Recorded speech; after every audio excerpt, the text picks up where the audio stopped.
Hey Finxters, Shubham here. So this is the second video of the Art of Freelancing series by me.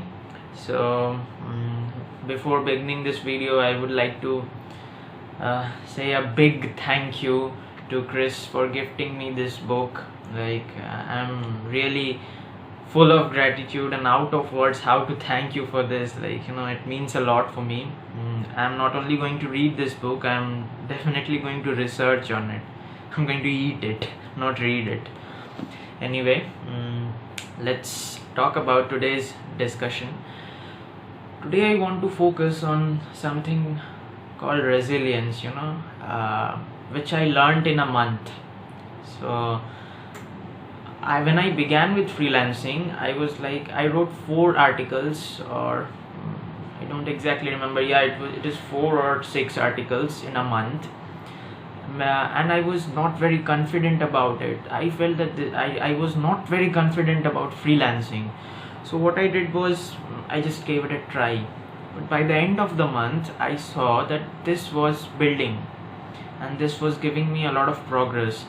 And finally something sparked. I felt that this is something that I love to do, and this is something that not only gives me money, but it also gives me couple of more things. It helps me to grow and learn, and it also helps me to work at my own will. So I decided to go a full-time freelancer. I was searching for jobs here and there, and it was really difficult. But now I found my road, I found my way, which was definitely shown to me by Chris. And then I started to do it on a regular basis.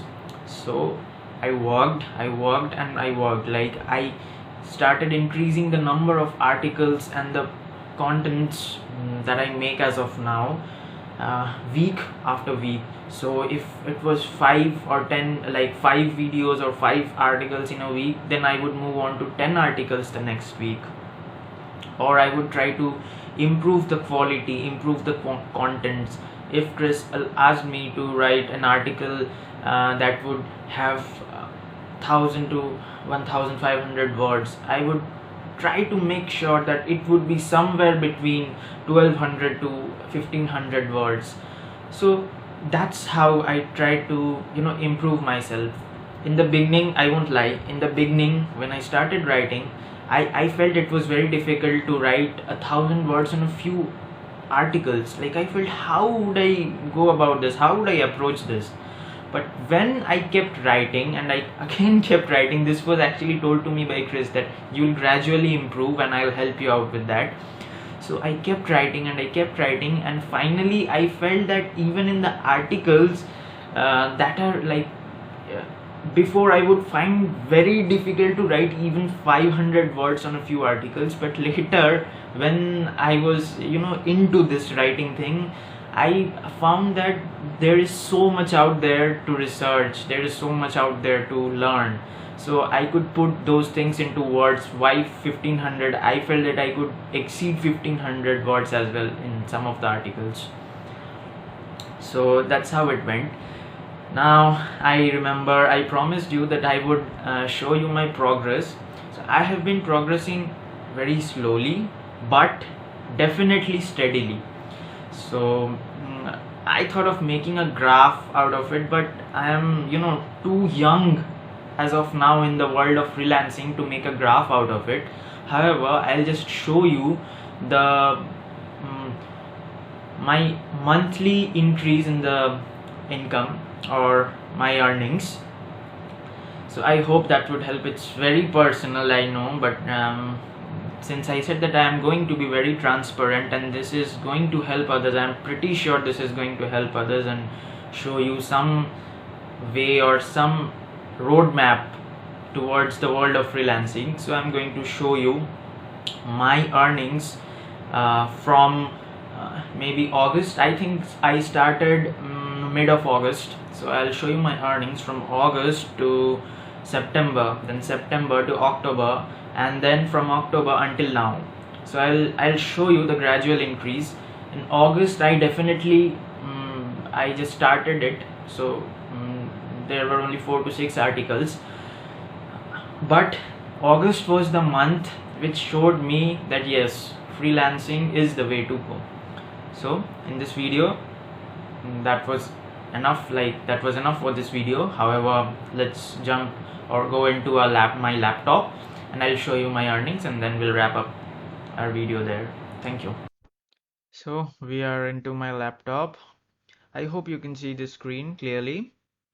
So if you have a look, this is my August earnings.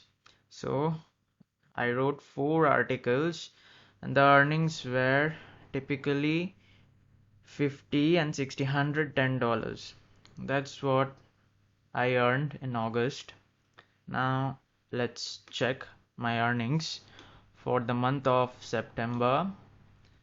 That would mean September 1st and September 1st and until September 30th. And there we go. That's my earnings in the month of September. So that was 435 plus 30. That means $465 in the month of September. So you can see the gradual increase in my earnings. So it was 110 in the first month when I was not very confident, and it jumped to 465 when I started putting a little more effort and when I became a little more serious about freelancing. And now let me show you my earnings from September 30th until now. Like today it's I guess 12th, so 12th and go. And there you go. It's 240 billed as of now. So just a disclaimer here that this is a weekly earning. This is not reflecting the earnings until now. This is only a weekly earning. So you can guess the gradual increase. So if this is a weekly earning, so actually this is not when I worked to my fullest or my full potential, just because of some personal work. But that's also another advantage of being a freelancer. You can work at your own will. You have the freedom to work at your own will. So just because I had some personal work, I could not focus too much on writing, though I wrote a lot. Uh, so that earned me to $40 in a week. So we have 4 weeks in a month, so you can guess the increase or the gradual increase that I'm having in my earnings. So I hope this carries on and I can help and guide you the way I am dealing with this and the way I am approaching freelancing. I am also planning to make a video on Upwork. It's like Chris tells you about how to get the work or how to get a client in Upwork. But once you get a client, things can at times become very messy because of there are a lot of things in Upwork. So I'm planning to make a video or a few videos on that too and explain you how you can use the Upwork platform and then work on it. Let me know if you find that interesting in the comments below. So that was it for this video. I hope you liked it. Goodbye for the day.